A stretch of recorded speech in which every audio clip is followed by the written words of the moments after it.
வணக்கம் நண்பர்களே. இன்று நான் பேசப்போகும் ஒன்று நம் தமிழ்நாட்டின் பழமையான மருந்தாக கருதப்படும் நெல்லிக்காய். இது ஒரு சாதாரண பழமல்ல. ஆயிரக்கணக்கான ஆண்டுகளாக நம் ஆயுர்வேத மருத்துவத்தில் முக்கிய பங்காற்றி வருகிறது. இது அமிர்தம் அல்லது உயிர் நீர்மம் என்று கூட சொல்லப்படுகிறது. ஏன் தெரியுமா? இதன் நன்மைகள் எண்ணி பார்க்க முடியாத அளவுக்கு அதிகம். அதற்கு முன்பாக நான் பதிவிடும் ஆரோக்கிய பதிவுகள் உங்களுக்கு வந்து சேர தமிழ் ஆரோக்கியம் சேனலை மறக்காமல் சப்ஸ்கிரைப் பண்ணுங்கள். பக்கத்தில் இருக்கிற பெல் பட்டனை கிளிக் பண்ணி ஆல் ஆப்ஷன் செட் பண்ணி வச்சுக்கிடுங்க. பிறகு வீடியோவுக்கு மட்டும் ஒரு லைக் கொடுத்துட்டு இந்த தகவலை உங்கள் நண்பர்களுக்கும் தெரிஞ்சவங்களுக்கும் ஷேர் பண்ணுங்கள். ஏன்னா இது அவங்களுக்கும் கண்டிப்பான பயனுள்ள தகவலாக இருக்கும். வாங்க வீடியோக்குள்ளே போகலாம். ஒவ்வொரு வேளையும் நெல்லிக்காய் சாப்பிட்டால் எந்த நோயும் வராது என்று நம் முன்னோர்கள் கூறியிருக்கிறார்கள். நம் உடல் நோய் நொடி இல்லாமல் இருக்க நம் உடலுக்கு தினமும் நம் உணவில் உப்பு, புளிப்பு, இனிப்பு, காரம், கசப்பு, துவர்ப்பு இருக்க வேண்டும். தினமும் நம் உணவில் பொதுவாக உப்பு, புளிப்பு, இனிப்பு, காரம் இருக்கும். ஆனால் கசப்பு, துவர்ப்பு இருக்காது. ஒவ்வொரு சுவைக்கும் நம் ராஜ உறுப்புகள், அதாவது இதயம், கல்லீரல், மண்ணீரல், நுரையீரல், கிட்னி, மூளை அவைகளுக்கு தொடர்பு உள்ளது. இதனால்தான் இந்த ராஜ உறுப்புகள் ஆரோக்கியமாக இருக்க நம் உணவில் அறுசுவை இருக்க வேண்டும்.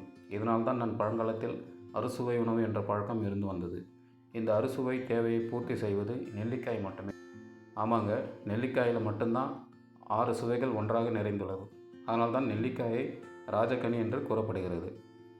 ஆயுளை வளர்க்கும் கனி என்று அழைக்கப்படும் சிறப்பு நெல்லிக்கனிக்கு மட்டுமே உள்ளது.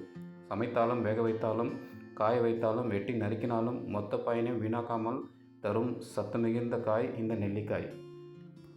என்றும் இளமையாக ஆரோக்கியமாக இருக்க வேண்டும் என்று விரும்புபவர்கள் அவ்வாறே இருக்க உதவும் இந்த நெல்லிக்காய் மட்டும்தான். இதை ஆயுர்வேதத்திலும் சித்தர்களும் கூறியிருக்கிறார்கள். ஆயுர்வேதம் மற்றும் யுனானி மருத்துவங்களில் பெருமளவு நெல்லிக்காயை பயன்படுத்தி வருகிறார்கள். நெல்லி மரம் முழுமையும் மருத்துவ குணங்களை கொண்டிருக்கிறது. சிறு சிறு இலைகளை கொண்டு கொத்து கொத்தாக காய்க்கும் சிறு நெல்லியும் பெரிய நெல்லியும் அல்லது காட்டு நெல்லி இரண்டுமே நற்குணங்களை கொண்டிருக்கிறது. நெல்லி மரத்தின் பட்டை, வேர், இலை, பூ அனைத்துமே மருந்து பொருட்களில் பயன்படுத்தப்படுகிறது. நெல்லியில் 80% நீர்ச்சத்து நிறைந்திருக்கிறது. இதனுடன் புரதச்சத்து, மாவுச்சத்து, நார்ச்சத்து, விட்டமின், இரும்பு சத்து, phosphorus, carotene, polyphenol, vitamin B complex நிறைந்துள்ளது.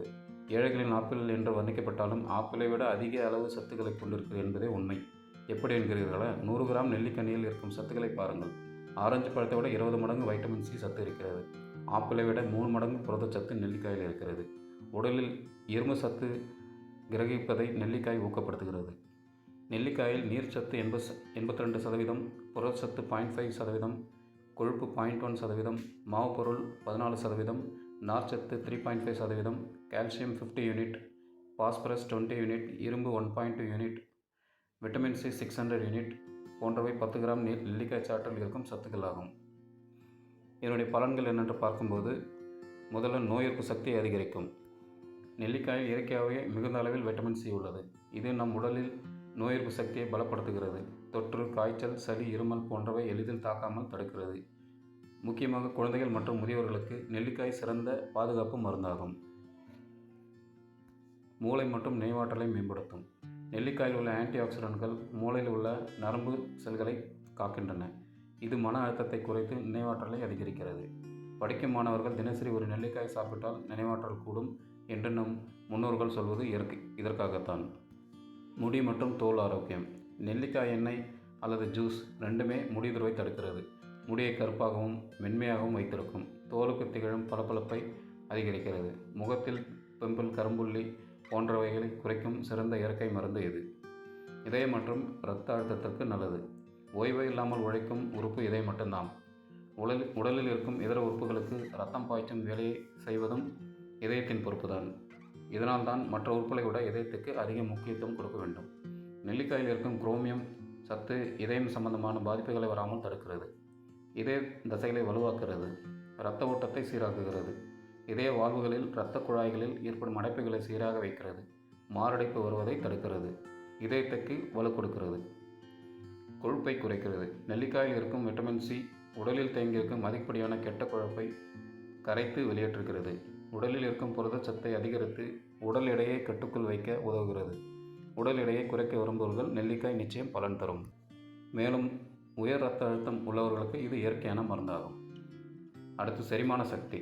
நெல்லிக்காய் நம் செரிமான அமைப்பை சீராக வைத்திருக்கிறது. இது குடலில் உள்ள நல்ல பாக்டீரியாக்களை வளர்த்து வயிற்று வலி, அஜீரணம் போன்றவை பிரச்சனைகளை குறைக்கிறது. உணவுக்கு பிறகு நெல்லிக்காய் சாப்பிட்டால் உணவு எளிதில் செரிமானமாகிறது. கண் பார்வை. இளவயதில் கண்ணாடி என்பது சகஜமாக வருகிறது. இப்போது கிட்ட பார்வை, தூரப்பார்வை, கண் புரை வளர்தல், கண் கோளாறுகள் இருப்பவர்கள் நெல்லிக்காய் உண்டு வந்தால் அதன் தீவிரம் குறைய ஆரம்பிக்கும். வயதான பிறகும் கூர்மையான கண் பார்வை பெற விரும்பினால் நெல்லிக்காய் சாறு நிச்சயம் கை கொடுக்கும். சிறுநீரகம். இரத்தத்தில் இருக்கும் நச்சுத்தன்மையை நீக்கி இரத்த சிவப்பணுக்களை அதிகரிக்கும்.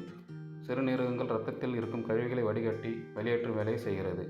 சிறுநீரகம் வெளியேற்றுவதில் பிரச்சனை இருப்பவர்களுக்கும் சிறந்த நீர் பெருக்கியாக நெல்லிச்சாறு செயல்படுகிறது. அதிகப்படியான நீர்ச்சத்துக்களை கொண்டிருக்கும் நெல்லிக்கனி சிறுநீரகத்திற்குள் படியும் சிட்ரேட் மற்றும் கால்சியம் படிமங்கள் கற்களாக மாறுவதை தடுத்து அவற்றை கரைத்து சிறுநீர் வழியாக வெளியேற்றுகிறது. தினமும் நெல்லிக்காய் சாப்பிட்டு வந்தால் சிறுநீரக கோளாறு தடுக்கப்படுவதோடு சிறுநீர் பிரிவதிலும் பிரச்சனை இருக்காது. எலும்புகள். இன்று கால்சியம் பற்றாக்குறையால் தான் குறைந்த வயதிலேயே மூட்டு வலி உண்டாகிறது. இந்த கால்சியத்தை நிறைவு செய்யும் வகையில் நெல்லிக்கனில் இருக்கும் கால்சியம் சத்துக்கள் செயல்படுகிறது. வளரும் குழந்தைகளுக்கு காலையில் வெறும் வயிற்றில் நெல்லிச்சாறுடன் தேன் கலந்து கொடுத்தால் உறுதியான எலும்பை பெற்று ஆரோக்கியமாக வளருவார்கள். கல்லீரல் மற்றும் பித்தப்பை கற்கள். உணவு செரிமானமாகவும் அதிலிருந்து பெறப்படும் ஊட்டச்சத்தை உடலுக்கு எடுத்து செல்வதிலும் பித்த நீர் செயல்படுகிறது. இந்த பித்தப்பை ஆரோக்கியமாக இருந்தால்தான் பித்தக்கற்களை கரைக்கலாம். பித்தப்பையில் கற்கள் உருவாகாமல் தடுக்கும். மேலும் நெல்லிச்சாறு கல்லீரல் உண்டாகும் தொற்றுநோய் கிருமிகளையும் அழிக்கிறது. இதனால் மஞ்சள் காமாலை வராமல் தடுக்கிறது. மேலும் சிறுகுடல், பெருங்குடல் போன்றவற்றில் தங்கும் உணவு கழிவுகள் இந்த உறுப்புகளை பலவீனப்படுத்தும். இந்த கழிவுகளை வெளியேற்றி உறுப்புகளை பலப்படுத்தும் நெல்லிக்கனி உதவுகிறது. வாய்ப்புண், வயிற்றுப்புண். உண்ணும் உணவுதான் பெரும்பாலான நோய்களுக்கு மூல காரணமாக இருக்கிறது. அப்படி ஆரோக்கியமான உணவை தேடி எடுத்துக்கொண்டாலும் முழுமையான சத்துக்களை பெறுகிறோமா என்பது கேள்விக்குறியாக தான் இருக்கிறது. அதே நேரம் தினமும் தூரித உணவுகள், அரை வேக்காட்டு உணவுகள், ரசாயனம் கலந்த குளிர்பானங்கள் போன்றவற்றை வயிற்றில் அலர்ஜியை உண்டாக்கி புண்களை உண்டாக்கும். இந்த வயிற்றுப்புண்ணின் வெளிப்பாடு வாய்ப்புண்ணில் கொண்டு வந்து விடும். வாய்ப்புண்ணால் அவதிப்படும் போது நெல்லி இலையை நீரில் போட்டு கொதிக்க வைத்து வாய்க்கொப்பளித்து வந்தால் வாய்ப்பகுதியில் இருக்கும் கண்ணுக்கு தெரியாத கிருமிகள் வெளியேறும். நெல்லிக்காய் சாற்றை வாய்ப்பண்ணில் படும்படியாக நன்றாக கொப்பளித்து பிறகு குடித்து வந்தால் வாய்ப்புண் மட்டுமல்லாமல் வயிற்றுப்புண்ணும் குறையும். பல் ஈறுகள் வலுப்பெறும். முதுமையை தடுத்து இளமை தக்க வைக்கும். இளமை தக்க வைக்கும் காயக்கல்பம் நெல்லிக்கனி என்று சொல்லலாம். இளமை தள்ளி போடும் பணியை சிறப்பாக செய்கிறது. உடலில் செல்கள் முதுமையடும் போது உடலும் முதுமை அடைகிறது. அந்த செல்களின் முதுமையை தள்ளி போடும் பணியை நெல்லிக்கனி செய்கிறது என்பதால் தான் இன்றும் 16ஆக இருக்க நெல்லிக்கனியை சொல்கிறார்கள். ஹீமோகுளோபினை அதிகரிக்கிறது. இன்று பெரும்பாலானோருக்கு ஹீமோகுளோபின் அளவு மிக குறைவாக இருக்கிறது. இதனால்தான் உடல் சோர்வு, மனசோர்வு என்று பாதிக்கப்படுகிறார்கள். நெல்லிக்காய் சாறுடன் தேன் கலந்து அல்லது தேன் கலந்த நெல்லியை தினமும் சாப்பிட்டு வந்தால் குறிப்பிட்ட மாதத்தில் ஹீமோகுளோபின் அளவு அதிகரிப்பதை பரிசோதனையில் உறுதி செய்து கொள்ளலாம். இப்போ நெல்லிக்காய் எப்படிலாம் சாப்பிடலான்னு பாருங்கள். நெல்லிக்காய் ஜூஸ். காலையில் வெறும் வயிற்றில் ஒரு சிறிய கிளாஸ் குடிக்கலாம். உலர்ந்த நெல்லிக்காய், பச்சை மிளகாய், உப்பு சேர்த்து உலர்த்தி சாப்பிட்டால் ருசியாக இருக்கும். நெல்லிக்காய் பச்சடி அல்லது ஊறுகாய் தினசரி உணவுடன் சேர்த்தால் நல்ல பயனும் ருசியும் இரண்டும் கிடைக்கும். நண்பர்களே, நெல்லிக்காய் ஒரு சிறிய பழம்தான், ஆனால் அதன் சக்தி பெரியது. உடலில் வாதம், பித்தம், கபம் என்னும் மூன்றும் சமநிலையில் வைக்கவும் சரும அழகோடு உறுப்புகள் அழகையும் பராமரிக்கவும் உதவும்.